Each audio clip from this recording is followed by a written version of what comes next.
Delighted to be with all of you. And as the old expression goes, I'm an old boy on the block, so shoot. Thank you so much, sir, for being here. It's an absolute privilege and a pleasure to host you. On behalf of IIM Ahmedabad, on behalf of the Red Brick Summit, we welcome you to the session. In fact, I'd also welcome all the audience because we have people joining from other IIMs, including Bangalore, IIM Rohtak, IIM Calcutta, and so on. So it's a large crowd, and the session is being live streamcast on YouTube as well. So let me quickly start.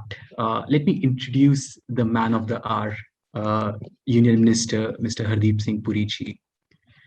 Sir is currently the Minister for Petroleum and Natural Gas, and he also holds the portfolio of Housing and Urban Affairs. He's an erstwhile Indian Foreign Services officer who has served as the permanent representative of India to the United Nations. Minister Puri is also an alumnus of Hindu College, Delhi University, and brings vast policymaking experience to the table. He has held the civil aviation portfolio and has authored 2 books, including the very celebrated Delusional Politics, Back to the Future.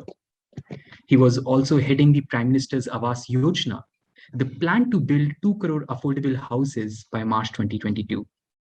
And now he's in fact leading the Ujjwala scheme, where the government is planning to give 5 crore LPG connections across the country. An absolute pleasure, sir, to have you here. I would now invite my friend Varun Chavery and Parul Vashisht to take this session forward. Yeah, before you do that, let me say that I was already sufficiently impressed when I was told I was interacting with the very bright students of IIM Ahmedabad. Now that you tell me that the other IIMs are also connected, I'm even more impressed. Just 1 or 2 corrections. On the Pradhan Mantri Awas Yojana, the figures you cited, and on Ujjwala, the figures you cited, during the course of the interaction, I'd be happy to correct them. I've written 3 books, not 2, and I think the title of the second book, Back to the Future, that was a proposed title till I was told that, you know, there may be a copyright issue because Back to the Future was already a book that somebody had published. So it's just called Delusional Politics. The first one is Perilous Intervention. Small, those things, but thank you very much. Now, please fire away. Sincere apologies. Varun, over to you. A very good afternoon, Minister. Thank you for joining us. It is indeed a pleasure for all of us to hear you. Minister, we'll start with a quick fireside chat wherein we have around broader 5 to 6 questions wherein we would love to hear your insights on. And then we will open the house and we'll take some of the questions from the attendees. So, Minister, to start with, the roti, kapda, and makan, those used to be the fundamental needs of the Indian society for a large period of time. Unfortunately, you know, all of us know that makan was always out of the reach for, you know, millions of the beneficiaries till the time the Prime Minister Awas Yojana really got introduced. So today, you know, Minister, more than 1 crore houses have been sanctioned, and you know, you can correct us if I'm wrong. And over 50 lakh houses have been completed. What is very interesting for us is that 80% of this scheme's beneficiaries are women. So this is indeed a revolution, a big revolution in the India's housing, in the access to the India's housing. So wanted to understand, Mr., how was the government able to really implement this, you know, Yojana successfully at both the national as well as the local level? You know, we would love to hear your insights, you know, from drafting the policy and implementing it, and how are we monitoring and how this is different from the other, you know, previous initiatives. Over to you, Minister. Well, thank you very much. Roti, kapda, and makan is, if you permit me to say so, a political slogan. And it's a very catchy political slogan. I think many previous political dispensations have put out this kind of a political slogan because it sounds very attractive. These are also the kind of people who talked about Garibi Hatao. But you know, Garibi Hatao, again, is not an empirically verifiable slogan. Because how do you define Garibi? How do you estimate how many Garibs there are? What are the instruments you use in order to be able to Hatao Garibi? And in the process, if you move people in informal settlements or slums as they are called, then you are hatawing the garib, you're not hatawing the garibi. So these are the realities of life. The fundamental difference between Prime Minister Modi's Pradhan Mantri Awas Yojana and all the other schemes was something very fundamental. The Prime Minister, when he assumed office in May 2014, and that is when the scheme was conceptualized, between May 2014 and June 2015, much before I became a minister. So upfront, I want to say I had no hand in its conceptualization. I take full responsibility for its implementation after I became a minister in September 2017. I take both responsibility and I'll also take the blame if there are any shortcomings after September 2017. Pradhan Mantri ji's very clear statement was, and he said कि मेरा सपना है कि मार्च 2022 तक हर एक भारतीय नागरिक वे कहीं भी रहते हों, he or she may be living in any part of India, must be able to say that they own a home which is a pakka roof on the head, a home with a shauchalaya, a toilet, a kitchen, a gas cylinder, and all these amenities that go into what is called a modern home. Number one. Number two, that the title of the home must be in the name of the lady of the house, which is SDG Goal 5, gender empowerment, female empowerment. And number three, if not, first of all, if not in the name of the lady of the house, at least co-jointly. Because in our kind of society, if there is ever marital discord and there's a problem, it's always the lady who becomes the sufferer. This way, if the title is in the name of the lady, well, if you have a marital discord and you want to separate, you'll have to think twice because the title will be in the name of the lady. So I don't want to go into that too much. So we did a demand assessment. There are two segments to this. One is the urban segment, Shahri, which is my ministry, and then there is a rural Pradhan Mantri Awas Yojana, which is done by the Rural Development Ministry. A total of over 3 crore homes have been sanctioned in both urban and rural. Over 3 crore. Insofar as the urban segment is concerned, of which I hold responsibility, we did an initial demand assessment and we said 1 crore homes would have to be sanctioned. We did a subsequent revision of the demand assessment and the figure came to 1 crore 12 lakhs. I have great pleasure in informing you that we have already sanctioned 1 crore 13 lakhs as against a target of 1 crore 12 lakhs.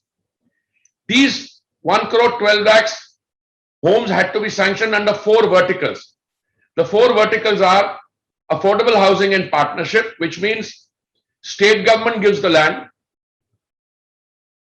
the central government gives some money, typically I think 1.5 lakhs, and the state government gives some money, maybe 1.5 lakhs or 2. So you have the value of the land, minimum of 3 lakhs coming from the state government, and the beneficiary puts in the remaining money. Affordable housing and part. Second is in situ slum rehabilitation. As I said, I don't like the word slum, and I call informal settlement, which is you have slums which typically come up in the center of a city because migrant workers come looking for work from tier 2 or 3 cities or from rural areas. They migrate to urban centers and they find work somewhere. Wherever they find work, they set up informal settlement. What we used to call juggi jhompadi, etc. So the in situ slum rehabilitation learns from a previous experience, that of the Congress era, where you tried to do slum rehabilitation by relocating the people who live in those informal settlements and taking them 200 kilometers away. It was a disaster because the most important thing for these people is to be near their place of work. If you relocate them, then they'll have to travel those 100 kilometers, etc., etc. So what we did was we redesigned the scheme to have an on as is, where is basis resettlement. And there are some excellent examples of that. Bangalore, in the heart of Bangalore, we have for central government employees. In Delhi, we have a project coming up for inauguration, maybe in December. We have another project which is slow, Katputhli Colony, etc. Now, the third one is beneficiary-led construction. If you own a home, you have it for your family's had it, but it's in a dilapidated condition. You apply to the government will give you a small amount of money, 1.5 lakhs or thereabouts, and you do that up, or the state government will give you. And the fourth is what is called CLSS, or Credit Linked Subsidy Scheme, which is an upfront interest subvention, which effectively means that if you're a young IIM graduate, of course, you guys will get very high priced jobs. Maybe you don't need it. But if some youngster getting married, coming into the market, wants to buy a small flat, you typically go to one of your sponsors like SBI or somebody else, and you ask them for a loan. They'll give you a loan, 12% or so, whatever the prevailing rate is. According to the CLSS, you will get an upfront payment of 3% paid to you so that your cost of borrowing comes down. So these are the four verticals. Why did we succeed whereas the previous government didn't? For a very simple reason. These schemes are designed within the ambit of cooperative federalism. And the central government only has designed that program. Central government ensures that it releases its part of the contribution only when it has proof that the land is there, the beneficiary has been identified, and it is doing it through a system which cuts out middlemen. And that's a hallmark of all the other schemes, that they're DBT. So, and that there is very little things going wrong. So, it's based on Aadhaar, for instance, your identity. Still things can go wrong, and they do go wrong. A lot of people were identified, they may have died meanwhile, or something may have happened. But we are using technology to ensure that the benefits of all these programmatic interventions of the Prime Minister reach the person for whom they are intended. So 1 crore 13 lakhs under urban, and if you join the rural, it is total of 3 crore. Now the previous schemes did not take off. Now I have tried to look into it, why they didn't take off. We had in December 2013, an audit was conducted by the CAG. The CAG is the Comptroller and Auditor General, who found that the previous scheme, the Rajiv Gandhi Awas Yojana, was inefficient. It had not done a proper assessment of housing shortage to very low quality construction and monitoring. Now, in our case, what we are doing is we are trying to use the latest technologies, but more than that, people are responsible. The state government has to provide the land. It's not a scheme which is conceptualized and designed in Nirman Bhavan, where I'm sitting just now, and thrust on someone, and we're trying to control the tenders from here. Now, when Pradhan Mantri Awas Yojana was launched in June 2015, it was linked to an Aadhaar-based eligibility database for direct benefit transfer and converts with other ease of living schemes such as Swachh Bharat, Saubhagya Yojana for electricity, Ujala scheme. So we added all those schemes together to produce one. Now, I'm not trying to impress you, but when I came to Gujarat, I went to one of these AHP schemes. I must tell you, I was deeply impressed. Impressed because the units, even the smallest one, we have different sizes for economically weaker section, lower income group, and middle income group. Even the smallest ones were beautifully constructed, very nice. And I was asking the people who were showing me around, I said, देखिए, जमीन तो state government ने दी है, पैसा थोड़ा सा central government ने दिया, थोड़ा सा state government ने दिया, but the value of it, I mean, if it cost total 9 crores or so, hypothetically, the market value of that was already over 30 crores. That is the point. Therefore, the Prime Minister, when he was speaking in Lucknow recently, and he was inaugurating a large number of urban projects, he said 3 crore people have in some sense been turned into lakhpatis. Because if you start with the small contribution and you end up, with the state government giving you the land, the central and the state government giving you some contribution, or you're getting an interest subvention upfront. So, you see the social transformation in the 3 crore people who are beneficiaries of the Pradhan Mantri Awas Yojana. Now, I can give you the statistics on how many people have availed of CLSS, how many of that, but that would be just statistics. I mean, I can have them sent to you. The real question that you asked was, why was this different from the previous one? And I think the difference lies in sound conceptualization, very clinical implementation. I don't sit in Nirman Bhavan and decide who will get the house in Ahmedabad or Surat or Trivandrum or somewhere else. The state government, led by the chief secretary, will make a determination based on the applications received. And once it approves those applications, they will send it to the central government in my ministry, where there is a committee on monitoring of projects headed by the secretary in the Urban Affairs Ministry, who will then approve. When the first proposal comes, we don't know what it is. It is some people, but we don't release the second installment till we have the Aadhaar-based identification of the beneficiary. That ensures that there is no misuse, there is no duplication, and we are able to structure it. So these are some of the explanations. In all these cases, forgive me, the proof of the pudding lies in the eating. The very fact that we have been able, out of the total of 1 crore 12 lakhs, we have, I think, been able to ground about 80 lakh homes. 50 lakhs plus have already been handed over to the beneficiary. And since we are using modern construction technology and all the other methods, and the time of construction ranges between 12 months to 18 months, I am reasonably confident that come March 2022, we have already saturated the scheme. As against 1 crore 12 lakhs, we've already sanctioned 1 crore 13 lakh. But I think the bulk of the 1 crore 12 lakh will also have become beneficiaries by March 2022 or thereabouts.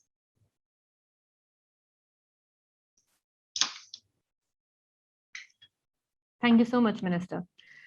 First of all, welcome to IMA and thank you for joining us. Since last year, Minister, we have observed that the world has not been the same owing to COVID.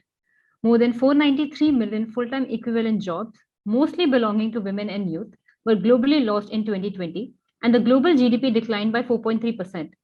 The International Monetary Fund noted that this crisis might have been much worse if not for strong government intervention.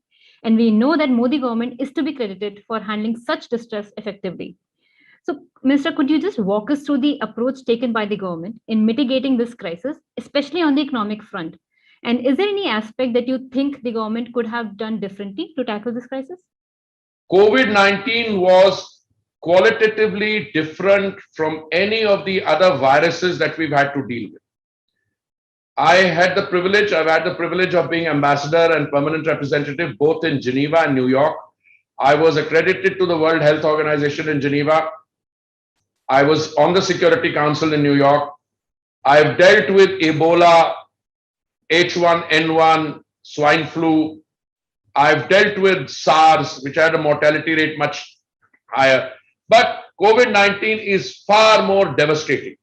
COVID-19, if you have to go by any precedent, is more akin to the Spanish flu of 1918, in which millions died.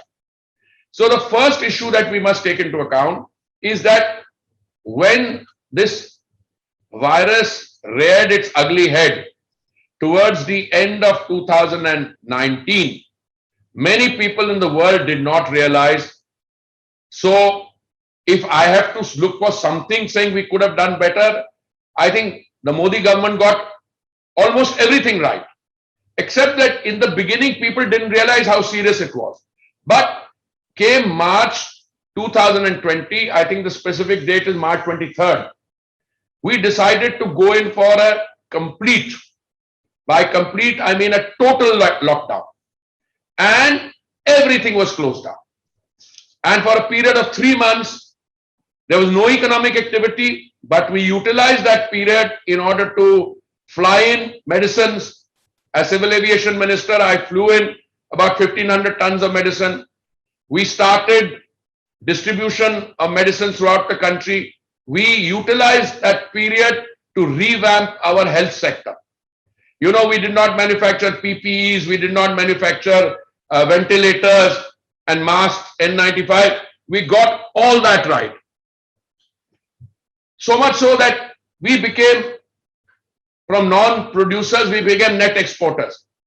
And the vaccine story is it's a global test case which IIM, Ahmedabad and Harvard should study, where, today we have already distributed 94 crores of 94 crores of vaccine doses. We will soon be crossing the 100 crore this thing. In the beginning, our political opposition, which sometimes takes a leave from common sense and comes up with stuff which is not very easy to understand, started saying vaccine kahan hai? Bhai, vaccine is not a paracetamol which you can buy off the chemist's shelf next door. I mean, it is something which requires domestic manufacturing. Anyway, to cut a long story short, we got all that right. But we did something far more. The Modi government fed something like 90 crore people 3 meals in a day for an entire year. Then we distributed, I've told you about the food grain, we distributed LPG cylinders under Ujjwala. Just to give you one statistic, in 2014, there was something like 14 crore cylinder gas connections in the country. That has gone up to 29 crores. During the pandemic, we gave free cylinders, 3 cylinders to every family that required it. Then under Manrega, we increased the daily wage from 182 per day to 202 per day, which benefited 13.62 crore families.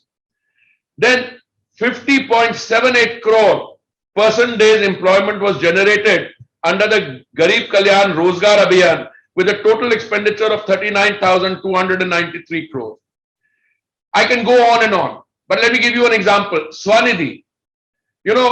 Parulji, before there was a very bright young man who was asking me on Pradhan Mantri Awas Yojana.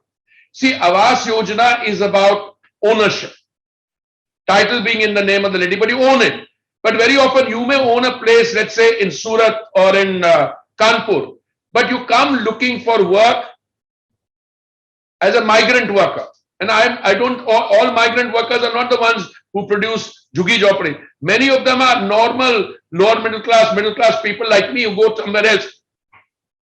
So we came up with a scheme called affordable housing complexes. Okay. Then under Swanidhi, there are street vendors.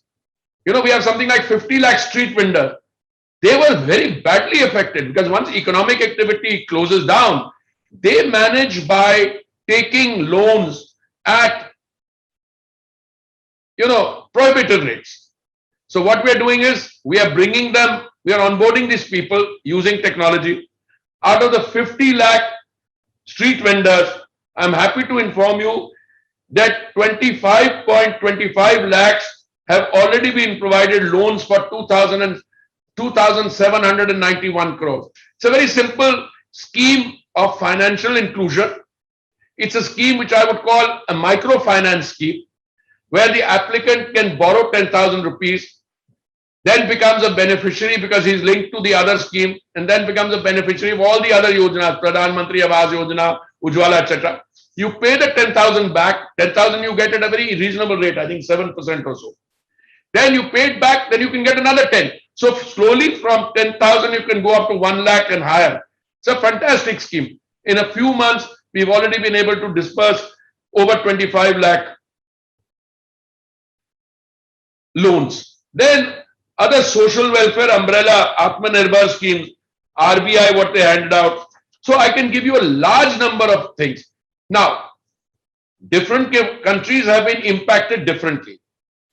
All I can tell you with 40 plus years of experience, it's one thing to face COVID if you're a $25 trillion economy or a $20 plus trillion economy like the United States, or even a $12 trillion economy like China. We were a $2.89 trillion economy prior to COVID, we will be $5 trillion economy by 2024. Economic recovery seeing a sharp V-shaped recovery. You know, as petroleum minister, I can share with you, Parul, that our petrol consumption today is 10% higher than previous pre-COVID. Our diesel consumption also, which I thought was slightly below, but no, yesterday or day before, one of the oil marketing company chiefs told me it's way beyond that. So economic recovery is well. Short point, we survived the pandemic. I think the government took timely steps. The government was exceptionally sensitive to those who were most vulnerable. And I think that is what was the saving grace in our COVID response. I tell you frankly, you know, even one death is one death too many, and we should not be oblivious of that. But I think one can say with a great deal of satisfaction that the overall sensitivity which the Prime Minister and the government showed to people, that is what a lot of people played merry hell into the system, trying to take political advantage of a very difficult situation. They will always do that, realizing, but something that I'm very happy this conversation is taking place with all of you.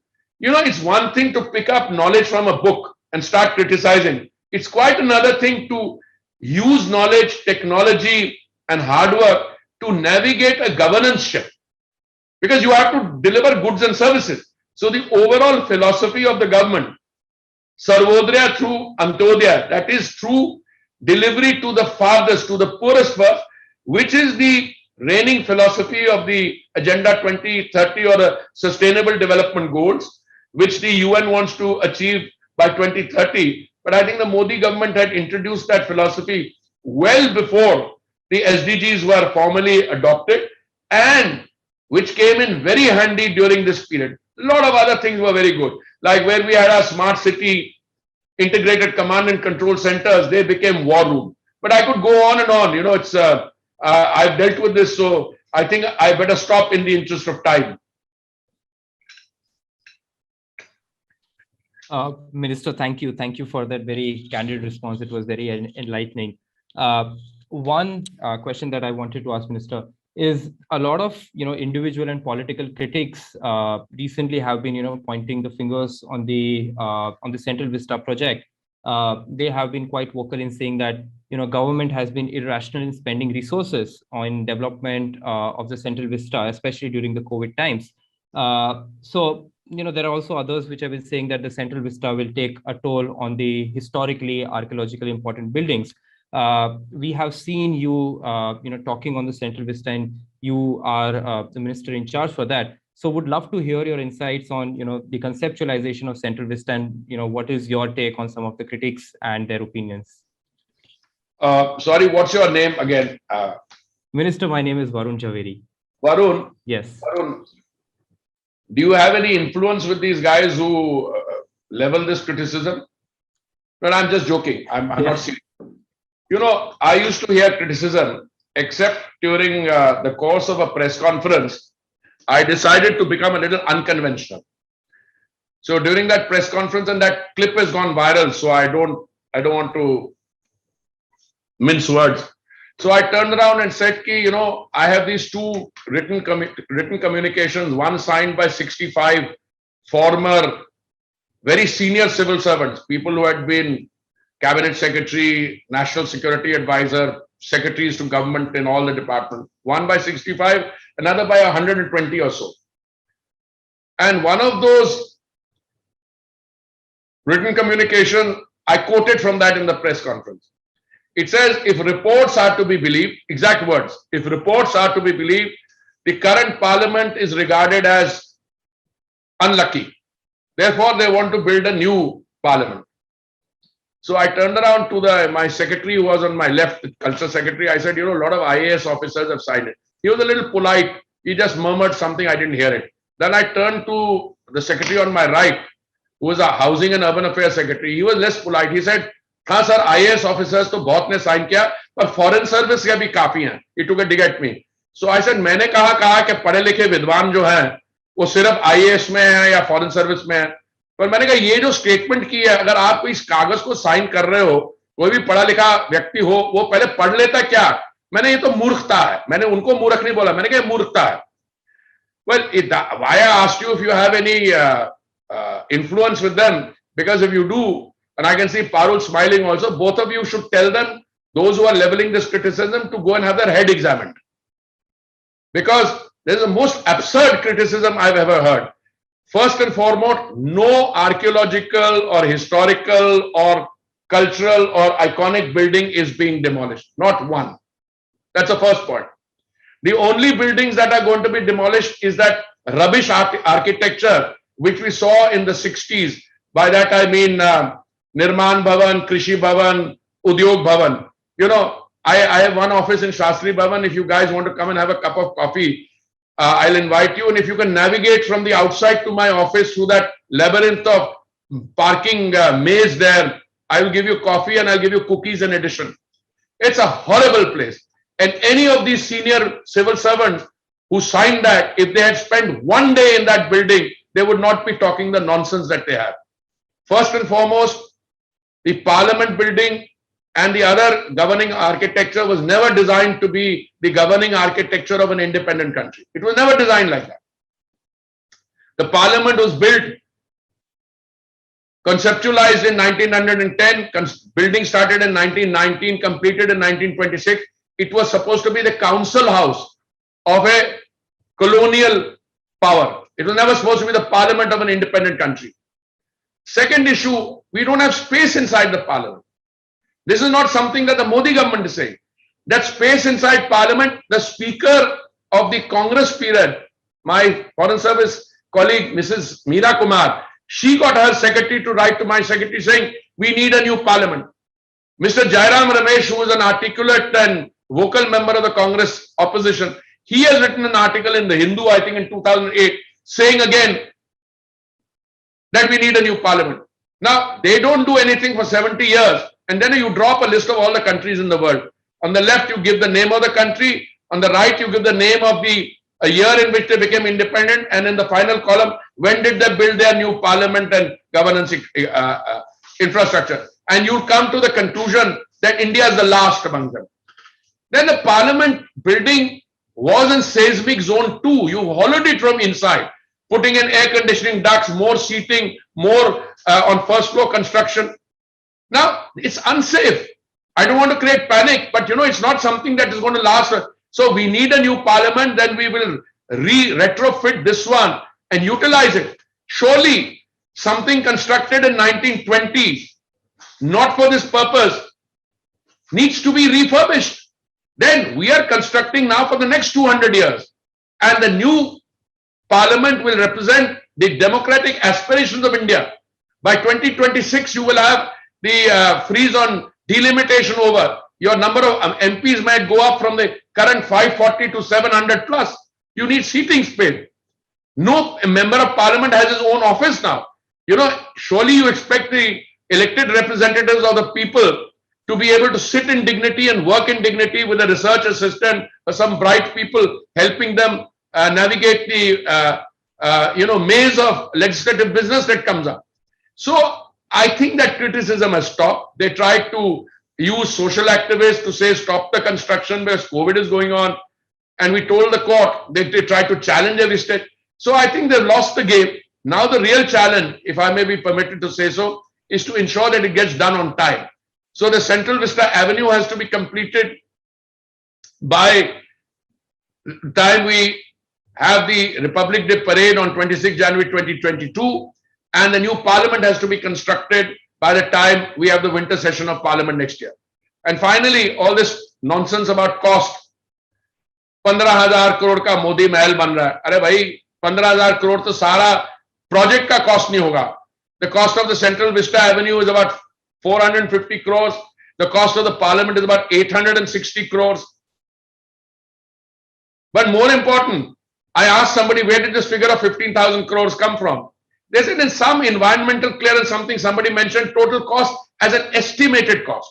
I mean, you guys are management students, you know, cost is determined on the basis of what the tendered cost is, what finally comes. We can only estimate it. We can put every item down so that they can be costing done scientifically. And when I saw the bids for the parliament, the best companies in the country, it was within a short price range. So I don't think 15,000 crores will be the total cost. And secondly, it's not Modi Mahal which will be built. Whoever is the prime minister of the country in the next 200 years will live in that thing, which means you need cyber security, you need other forms of access, etc. You can't have that continued chaos of we have now. So I think if they have to look for something to criticize us on, that I can send them a few suggestions. But Central Vista is not the one they should be wasting that time on. Sure. Thank you so much, Minister. The next question is more, Minister, on your journey, because it has been an incredible one. So at national level, we observe that the link between efforts and outcomes is more tenuous, and the decisions that need to be made are more abstract. So your journey, Minister, from being in civil services to a UN permanent representative to a parliament member, and now being a union minister, is extremely inspiring. So could you please throw some light on how you effectively led through all these transitions and what has been your guiding purpose? Listen, I want to be brutally honest. I ended up as a civil servant because I passed an exam. And that was a UPSC exam. So I became a civil servant. Those days, only the top guys used to qualify for the foreign service.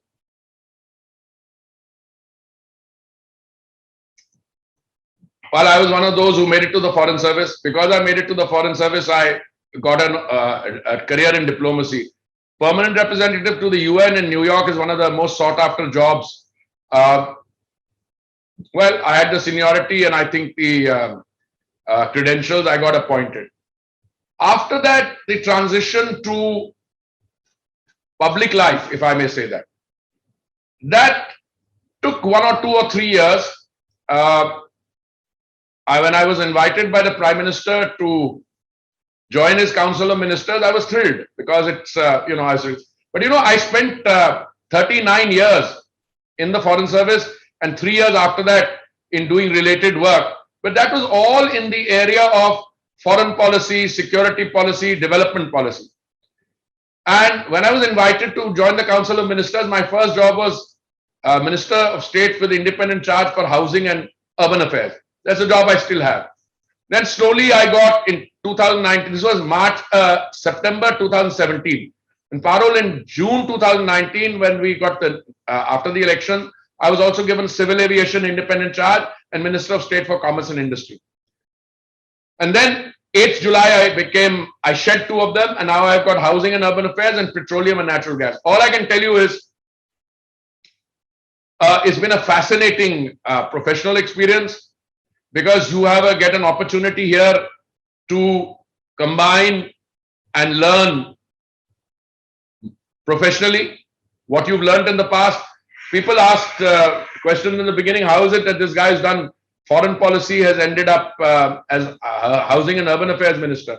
So a very interesting answer came from a man I had the privilege of working with.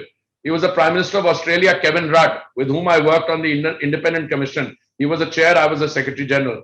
We were looking at how to reinvent the UN for the 21st century. And he said, none of you guys seem to realize that he negotiated I negotiated part of the time, the Sustainable Development Goals. And out of the 16 goals, the Ministry of Housing and Urban Affairs deals with several of them, inclusive cities and so on. So nothing is, I think that's also partly the fascination that you have of learning. I mean, during a 39-year career in the Foreign Service, I had the privilege of dealing with foreign and security policy. I served in the Defense Ministry. I dealt with the Commerce Ministry. I dealt with the Agriculture Ministry. And after becoming a minister, I have now housing, urban affairs, civil aviation, and petroleum and natural gas. So I think every day is a learning experience. And well, I can also admit I work harder than most people. I have no choice because I take whatever. I even had to prepare for my interaction with you because you guys have a reputation of being hard grill masters. But I have enjoyed it. Thank you, Parul. Thank you, Minister. Sir, we understand that we have a very less time that is available. So, I have been receiving, I have received more than 70 questions from, all the attendees. But I'm going to club, few questions and going to ask a couple of questions, and then probably, we can move towards the conclusion. So, ministers, one question that I have been reading a lot is that what is the role of young people, in the new upcoming paradigm of policy and governance, especially students like us coming from management institutes, from some of the other reputed technical institutes.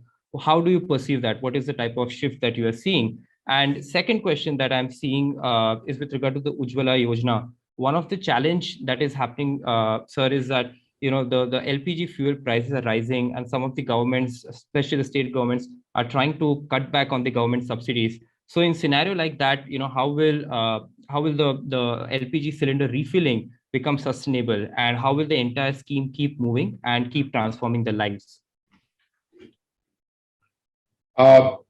Thank you. I'll take both those separately. First of all, the role of young professionals, management graduates, I think the entire system has to be anchored with the contribution of young professionals like yourselves at the very center. I think that's a starting point.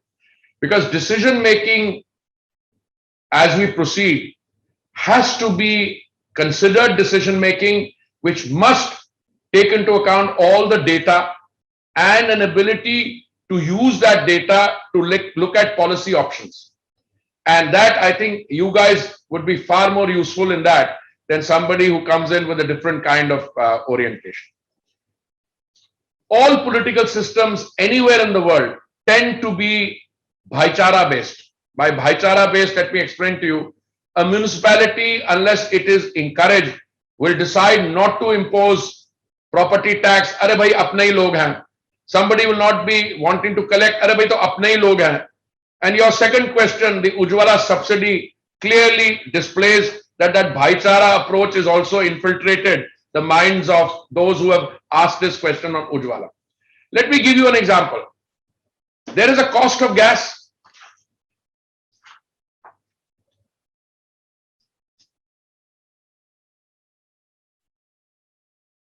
There is a cost of any service, transport, fuel. It all has a cost.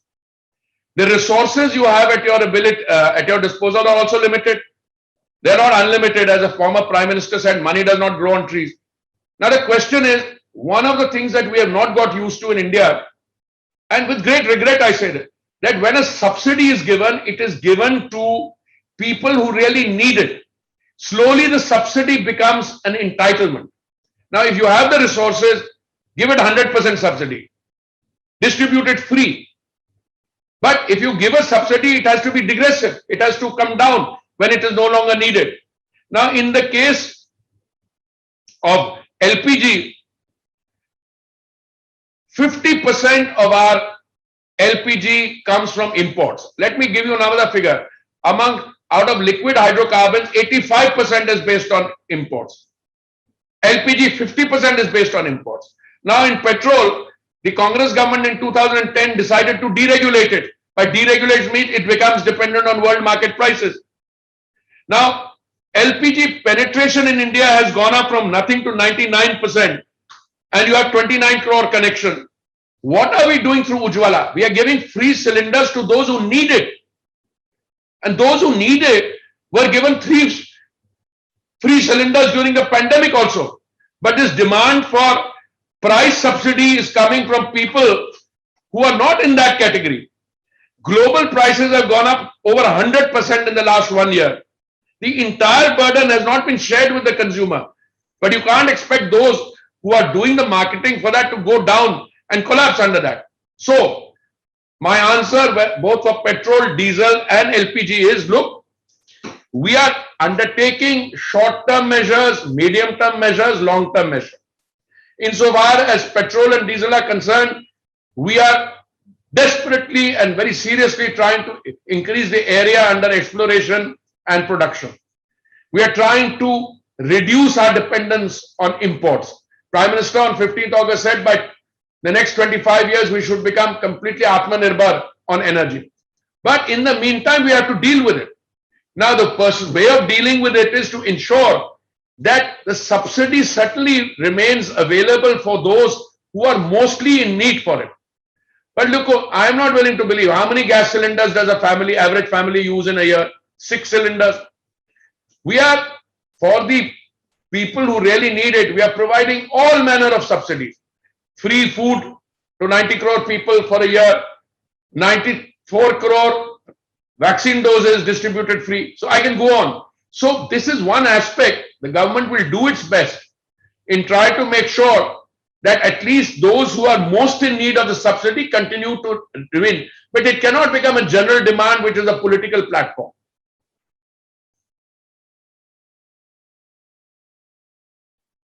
Thank you, Minister. On the entire discussion, it was very, very enlightening for all of us. And as a matter of fact, the number of people who had joined, we have seen a constant number of people there throughout the discussion. So I'm very sure that everyone was enthralled with your insights. And thank you for taking time. I will now hand over the mic to my colleague Richie, who will take us towards the conclusion of the session. Before you hand over the mic to your next colleague, let me also tell you that I enjoyed this interaction. Number one. Number two, I don't want this to be a one-time interaction. I'd be very happy if those of you who have the inclination and the time could remain in touch with me. There are many methods of doing it. We can, I can set up a mechanism, because I think the time is coming where we have to, those of us who are in positions of decision making for the moment, till we hand over to you guys, that we have to also get ideas from you, etc. So I'll request my colleague Rasal, who's here, maybe we can, through my website, which is being done up, or through, I'm happy to set up an IIM Ahmedabad little section there, or some other form, because you guys are dealing with case studies and real solutions. So sometimes if you think that people like me are, little off the mark, feel free to send suggestions. I get suggestions from all manner of people, some of them sensible, some of them outrightly outlandish. But I'm always happy to get suggestions and interact. And I'd be happy to continue this interaction on some other time. Thank you very much. Thank you, sir. We'll definitely coordinate with your office and we'll set up this mechanism, sir. Thank you. If I can now hand over the mic to my colleague Richie. Richie, if you can conclude the session, please. Yes, sure. Thank you again, sir, for your time and patiently answering all the questions, including even the tricky ones. It was definitely an insightful talk.